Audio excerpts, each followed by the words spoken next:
নিজৰ পৈতৃক সম্পত্তিত বেদখলত নামি পৰিছে আত্মীয় স্বজন। এই ঘটনা সংঘটিত হৈছে ধুবুৰী জিলাৰ গৌৰীপুৰ শ্যাম চৰণৰ কুটি তৃতীয় খণ্ড গাঁও।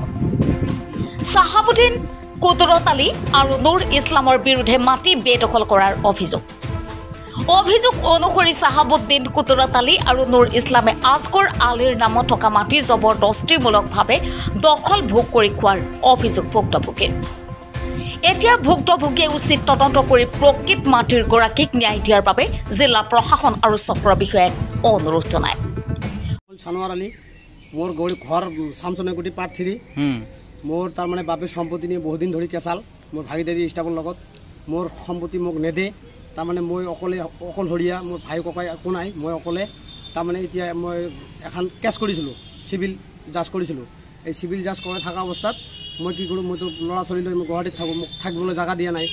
এহেঁতে কি কৰিছে, মনে মনে মাটিগিলা পূৰা খান্দি খান্দি ডেমেজ কৰি আছে। মাটি আছে মোৰ দেউতাৰ 14 বিঘা ভাগ, 14 বিঘা মোৰ দেউতাৰ মাটি।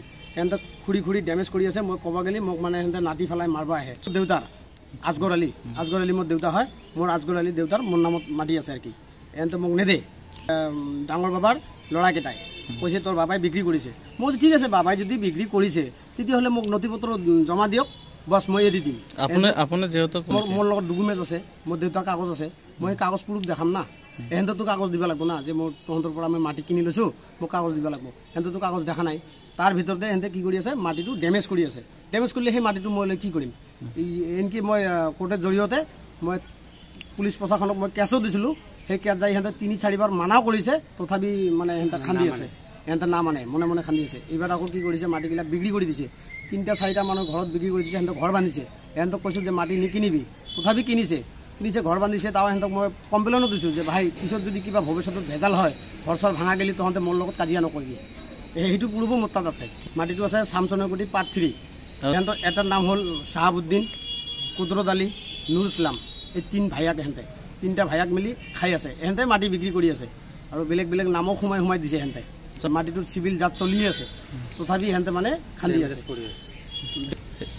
সেই 19ত কৰিছিলোঁ কেছ, আজিলৈকে সিহঁতে কোনো নথি পত্ৰ দেখাব পৰা নাই। মানে কি, সিহঁতৰ কাগজ নায়েই, আমাৰ দেউতা দিয়াই নাই। মোৰ দেউতা পাগলে আছিল। সিহঁতে মানে কি, সিহঁতে কিবা ছয়তানি কৰি কামটো কৰিছে। কিন্তু মই নাছিলোঁ, মই ইয়াতে নাথাকোঁ, হাজিৰা কৰা মানুহ, মইতো খাব লাগিব না। মই নামটো নাজানো বাৰু, পাহৰি গৈছোঁ। আৰু চেঞ্জ হৈ থাকে না মণ্ডলবিলাক, সেইকাৰণে মই নাজানো নাট মণ্ডলটো কোন আছে। এতিয়া কি কৰিম, মই অনুৰোধ কৰিছোঁ, মোক যাতে এইটো ন্যায় বিচাৰটো মোক অনুৰোধ কৰি আদায় কৰি দিব লাগে। সেইটোৱে কথা। আৰু তাতে কেছ থকা অৱস্থাত যাতে কোনো মানুহে খেতিও কৰিব নোৱাৰে, মাটিও ডেমেজ কৰিব নকৰে, সেইটো মোৰ অনুৰোধ।